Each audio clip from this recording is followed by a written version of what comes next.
ಶ್ರೀ ಕ್ಷೇತ್ರದ ವಿರುದ್ಧ ಕುತಂತ್ರ ಷಡ್ಯಂತ್ರ ಮಾಡ್ತಾ ಇರೋದು ಈಗೆಲ್ಲ ಬಯಲಾಗಿದೆ.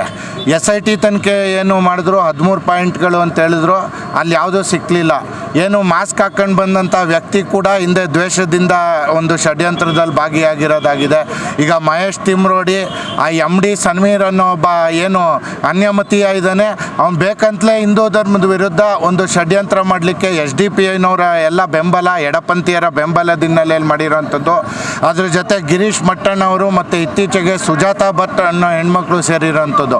ಇದೆಲ್ಲ ಸೇರಿ ಒಂದು ಷಡ್ಯಂತ್ರನ ಕಳೆದ ಏನು ಸೌಜನ್ಯ ಹತ್ಯೆ ಪ್ರಕರಣ ಆಯಿತು, ಸಾಕಷ್ಟು ತನಿಖೆಗಳಾಗಿ ಯಾವುದೇ ಧರ್ಮಸ್ಥಳದ ಬಗ್ಗೆ ಅದರಲ್ಲಿ ಯಾವುದೇ ಸಾಕ್ಷಿಗಳು ಸಿಕ್ಕಿಲ್ಲ. ಅದೆಲ್ಲವನ್ನು ಸಹಿಸಿಕೊಂಡು ಹಿಂದೂಗಳು ಸೌಜನ್ಯಳಿಗೆ ನ್ಯಾಯ ಸಿಗಬೇಕು ಅಂತೇಳಿ ಎಲ್ಲರೂ ಕೂಡ ಈ ತಿಮ್ರೋಡಿ ಆ್ಯಂಡ್ ಗ್ಯಾಂಗ್ಗೆ ಸಹಾಯ ಸಪೋರ್ಟನ್ನು ಮಾಡಿದರು.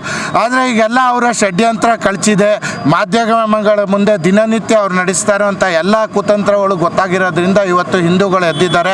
ರಾಜ್ಯ ಸರ್ಕಾರಕ್ಕೆ ಎಚ್ಚರಿಕೆ ಕೊಡ್ತಾ ಇದ್ದೀವಿ, ಇನ್ನಾದರೂ ಅವರು ತಿದ್ಕೋಬೇಕು.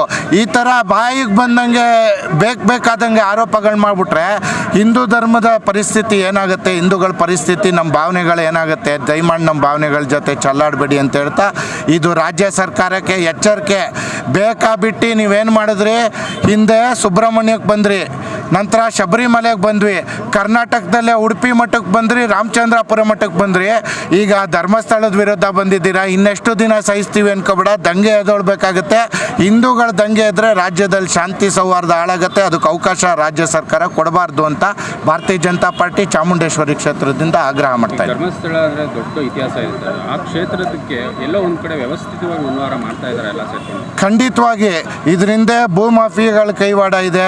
ಅದ್ರ ಜೊತೆಗೆ ಈಗಾಗಲೇ ಏನು ಜನಾರ್ದನ್ ರೆಡ್ಡಿ ಅವರು ನೇರ ಆರೋಪಿಸಿದ್ದಾರೆ, ಕೇರಳದ ಶಶಿಕಾಂತ್ ಸೆಂದಿಲ್ ಅನ್ನೋರು ಇದು ಮಾಡಿರೋದು. ಅದ್ರ ಜೊತೆಗೆ ನಮ್ಮದೇ ಕೋಟಾ ಶ್ರೀನಿವಾಸ್ ಪೂಜಾರಿ ಅವರು ED ತನಿಖೆ ಆಗಬೇಕು ಫಾರಿನ್ ಫಂಡ್ಸ್ ಬಗ್ಗೆ ಅನ್ನೋದನ್ನು ಕೂಡ ಆಗ್ರಹ ಮಾಡಿದ್ದಾರೆ. ಹಾಗಾಗಿ ಈ ಎಲ್ಲ ಆ್ಯಂಗಲ್ನಲ್ಲೂ ತನಿಖೆ ಆಗಿ ಸತ್ಯ ಹೊರಗೆ ಬರಬೇಕು. ಹಾಗಂತ ರಾಜ್ಯ ಸರ್ಕಾರ ಅಪಪ್ರಚಾರ ಮಾಡಲಿಕ್ಕೆ ಬಿಡಬಾರ್ದು. ಈಗಾಗಲೇ ಮೇಲ್ನೋಟಕ್ಕೆ ಅಥವಾ SIT ತನಿಖೆ ಈಗ ಇಷ್ಟು ದಿನ ಆಗಿರೋದ್ರಲ್ಲಿ ಮೇಲ್ನೋಟಕ್ಕೆ ಇದೆಲ್ಲ ಸುಳ್ಳು ಅಂತ ಗೊತ್ತಾಗಿದೆ. ಹಾಗಾಗಿ ಕೂಡಲೇ ಷಡ್ಯಂತ್ರಗಳಿಗೆ ಅವರು ಕಡಿವಾಣ ಹಾಕಬೇಕು. ಮತ್ತೇನಿದೆ ಈ ತಿಮ್ರೋಡಿ ಆ್ಯಂಡ್ ಗ್ಯಾಂಗು ಅವರೆಲ್ಲರನ್ನೂ ಬಂಧಿಸಬೇಕು. ಮತ್ತು ಕಠಿಣಾತಿ ಕಠಿಣ ಏನು ಕಾನೂನುಗಳಿದೆ ಅದನ್ನು ಲಾಗು ಮಾಡಿ ಅವ್ರಿಗೆಲ್ಲ ಶಿಕ್ಷೆ ಕೊಟ್ಟರೆ ಮುಂದಿನ ದಿನಗಳಲ್ಲಿ ಬಾಯೋದಾಗ ಸುಳ್ಳಾರೋಪ ಮಾಡೋದು ತಪ್ತದೆ ಅನ್ನೋದು ನಮ್ಮ ಭಾವನೆ. ಅತ್ಯಂತ ಪವಿತ್ರ ಕ್ಷೇತ್ರ, ನಮ್ಮೆಲ್ಲರ ಧಾರ್ಮಿಕ ಭಾವನೆಗಳಿಗೆ ನಾವೆಲ್ಲರೂ ಕೂಡ ಧರ್ಮಸ್ಥಳದ ಮಂಜುನಾಥನನ್ನು ನಮ್ಮ ಬಾಲ್ಯ ನಾವು ಹುಟ್ಟಿನಿಂದ ನೆನೆಸ್ಕೊಂಡು ನಮ್ಮ ಪೂರ್ವಜರು, ನಮ್ಮ ಇಡೀ ಸಮುದಾಯಗಳು ಏನು ಆರಾಧ್ಯ ದೈವವಾಗಿರ್ತಕ್ಕಂಥ ಧರ್ಮಸ್ಥಳ ಶ್ರೀ ಮಂಜುನಾಥ ಸ್ವಾಮಿಯನ್ನು ಇವರು ಕೆಣಕ್ಲಿಕ್ಕೆ ಹೊರಟಿದ್ದಾರೆ. ಯಾರೋ ಒಬ್ಬ ಅನಾಮಿಕ ನಾನು ಅಲ್ಲಿ ನೂರಾರು ಬುರುಡೆಗಳನ್ನ ಊತಾಕಿದ್ದೀನಿ ಅಂತಂದರೆ ಅದು ಪೂರ್ವಪರವನ್ನು ಯೋಚನೆ ಮಾಡಿದೆ, ಆತನ ಪೂರ್ವಪರವನ್ನು ಯೋಚನೆ ಮಾಡಿದೆ. ನೀವು SITನ ರಚನೆ ಮಾಡಿದ್ರಿ, ಭಾರತೀಯ ಜನತಾ ಪಾರ್ಟಿ ಇಡೀ ರಾಜ್ಯದಲ್ಲಿ ಅದನ್ನು ಸ್ವಾಗತವನ್ನು ಮಾಡ್ತು. SIT ರಚನೆ ಬಗ್ಗೆ ನಮ್ಮ ವಿರೋಧ ಇಲ್ಲ, ಖಂಡಿತವಾಗ್ಲೂ SIT ರಚನೆ ಆಗಬೇಕು. ಇಂಥ ಷಡ್ಯಂತ್ರ ಮಾಡ್ತಿರ್ತಕ್ಕಂಥವ್ರಿಗೆ ಶಿಕ್ಷೆ ಆಗಬೇಕು, ಅದು ಖಂಡಿತವಾಗ್ಲೂ ನಮ್ಮೆಲ್ಲರ ಸ್ವಾಗತ ಇದೆ. ಭಾರತೀಯ ಜನತಾ ಪಾರ್ಟಿ ಕೂಡ ಸ್ವಾಗತವನ್ನು ಮಾಡಿದೆ. ಆದರೆ ನೀವು SIT ರಚನೆಯನ್ನು ಮಾಡಿ 17 ಪಾಯಿಂಟ್ಗಳನ್ನು ನೀವು ಚೆಕ್ ಮಾಡಿದಾಗಲೂ ಕೂಡ ನಿಮಗೆ ಯಾವುದೇ ಸಾಕ್ಷಿ ಪುರಾವೆ ಸಿಗದೇ ಇದ್ದರೂ ಕೂಡ ಯೂಟ್ಯೂಬರ್ಗಳು ಪುಂಖಾನುಪುಂಖವಾಗಿ ಶ್ರೀ ಕ್ಷೇತ್ರದ ವಿರುದ್ಧ ಅಪಪ್ರಚಾರ ಮಾಡ್ತಾಯಿದ್ರು ಕೂಡ ನೀವೇನು ಮಾಡಿದ್ರಿ ಸ್ವಾಮಿ? ರಾಜ್ಯ ಸರ್ಕಾರ ಏನು ಮಾಡ್ತು? ರಾಜ್ಯ ಸರ್ಕಾರ ಅವ್ರಿಗೆಲ್ರಿಗೂ ಕುಮ್ಮಕ್ಕನ್ನು ಕೊಟ್ಟು ಪುಂಖಾನುಪುಂಖವಾಗಿ ಶ್ರೀ ಕ್ಷೇತ್ರದ ಬಗ್ಗೆ ಮಾತನಾಡಿದ್ರೆ ನೀವು ಅದನ್ನು ಸಹಿಸ್ಕೋತೀರಿ, ಅದೇ ಅನ್ಯ ಧರ್ಮೀಯರ ಬಗ್ಗೆ ಮಾತನಾಡಿದ್ರೆ ನೀವು ಸಹಿಸ್ಕೋತೀರಾ?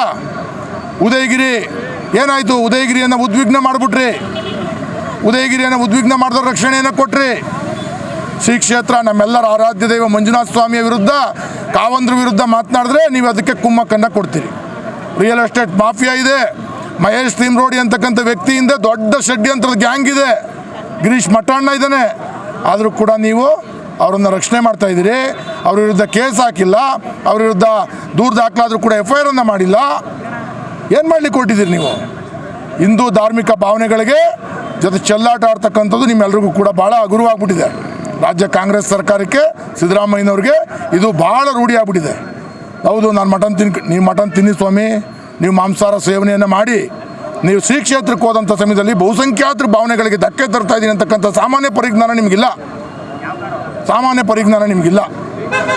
ಶ್ರೀ ಕ್ಷೇತ್ರ ಅದೊಂದು ಶಕ್ತಿಪೀಠ. ಅದನ್ನು ಸಾವಿರಾರು ಜನ ಆಗಲ್ಲ, ಕೋಟ್ಯಾಂತರ ಜನ ಹಿಂದೂಗಳ ಆರಾಧ್ಯ ದೈವ ಮಂಜುನಾಥ ಸ್ವಾಮಿ ಅಲ್ಲಿ ಧಕ್ಕೆ ತಂದರೆ ತಾವು ಅದ್ರ ಬಗ್ಗೆ ಒಂದು ಖಂಡನೆ ವ್ಯಕ್ತಪಡಿಸಲ್ಲ. ನೀವು ಏನು ಮಾಡ್ಲಿಕ್ಕೆ ಕೊಟ್ಟಿದ್ದೀರಿ? ಸುಬ್ರಹ್ಮಣ್ಯವನ್ನು ವಶಪಡಿಸ್ಕೊಂಡ್ರಿ, ಹೊಸನಗರದ ಮಠವನ್ನು ವಶಪಡಿಸ್ಕೊಂಡ್ರಿ, ಉಡುಪಿ ಮೇಲೆ ದಾಳಿ ಮಾಡಿರಿ, ಚಾಮುಂಡೇಶ್ವರಿ ಕ್ಷೇತ್ರ ನಿಮ್ಮದಾಯಿ, ಎಲ್ಲವನ್ನು ಕೂಡ ನೀವು ಸರ್ಕಾರದ ವಶನೆಗೆ ತಗೊಂಡು ಬೇರೆ ಅಭಿವೃದ್ಧಿಗಳಿಗೆ ಅದನ್ನು ಬಳಸ್ತೀರಿ. ಶ್ರೀ ಕ್ಷೇತ್ರದ ಭಕ್ತರಿಗೆ ನೀವು ಮಾಡ್ತಿರ್ತಕ್ಕಂಥದ್ದಾದ್ರೂ ಏನು, ಯಾವ ಸಂದೇಶವನ್ನು ಕೊಡ್ಲಿಕ್ಕೆ ನೀವು ಹೊರಟಿದ್ದೀರಿ? ಇದನ್ನು ಕೂಡ ಖಂಡಿತವಾಗಲೂ ಕೂಡ ಬಹುಸಂಖ್ಯಾತ ಹಿಂದೂ ಸಮುದಾಯ ಇದನ್ನು ಖಂಡಿಸ್ತದೆ. ಭಾರತೀಯ ಜನತಾ ಪಾರ್ಟಿ ನೇತೃತ್ವದಲ್ಲಿ ಇವತ್ತು ಇಡೀ ರಾಜ್ಯದಲ್ಲಿ ಪ್ರತಿ ಕ್ಷೇತ್ರದಲ್ಲಿ ನಾವು ಪ್ರತಿಭಟನೆಯನ್ನು ಮಾಡಿದ್ದೀವಿ. ಮುಂದೆ ನಾವು ಧರ್ಮಸ್ಥಳ ಚಲೋ ಮಾಡೋರಿದ್ದೀವಿ. ನಮ್ಮ ರಾಜ್ಯಾಧ್ಯಕ್ಷರು ಆಲ್ರೆಡಿ ಧರ್ಮಸ್ಥಳ ಚಲೋವನ್ನು ಮಾಡಿದ್ದಾರೆ. ಪ್ರತಿ ಕ್ಷೇತ್ರದಿಂದ ಲಕ್ಷಾಂತರ ಧರ್ಮಸ್ಥಳದ ಭಕ್ತಾದಿಗಳು ಚಲವನ್ನು ಮಾಡೋರಿದ್ದಾರೆ. ಇವತ್ತೇನು ಈ ಧರ್ಮಸ್ಥಳ ಕ್ಷೇತ್ರದ ಬಗ್ಗೆ ಅಪಪ್ರಚಾರ ಮಾಡಿ ಕೊಟ್ಟಿರ್ತಕ್ಕಂಥ ಇವರುಗಳಿಗೆ ಉಳಿಗಾಲ ಇಲ್ಲ. ಧರ್ಮಸ್ಥಳದ ಮಂಜುನಾಥ ಸ್ವಾಮಿ ಕಣ್ತೆರೆದಾಗಿದೆ. ಅಣ್ಣಪ್ಪ ಸ್ವಾಮಿಯ ಕೋಪಕ್ಕೆ ನೀವು ತುತ್ತಾಗಿದ್ದೀರಿ. ಈ ಸರ್ಕಾರ ಕೂಡ ಉಳಿಯೋದಿಲ್ಲ. ಇವತ್ತೇನು ಷಡ್ಯಂತ್ರ ಮಾಡಿದರೆ ಅವ್ರುಗಳಿಗೂ ಕೂಡ ತಕ್ಕ ಶಾಸ್ತಿಯನ್ನು ಮುಂದಿನ ದಿನಗಳಲ್ಲಿ ಧರ್ಮಸ್ಥಳದ ಭಕ್ತಾದಿಗಳು ಶ್ರೀ ಕ್ಷೇತ್ರದ ಭಕ್ತರಿಗೆ ಕೊಡೋರಿದ್ದಾರೆ ಅಂತಕ್ಕಂಥ ಎಚ್ಚರಿಕೆಯನ್ನು ಈ ಸಂದರ್ಭದಲ್ಲಿ ನಾನು ಕೊಡ್ತಾ ಇದ್ದೀನಿ.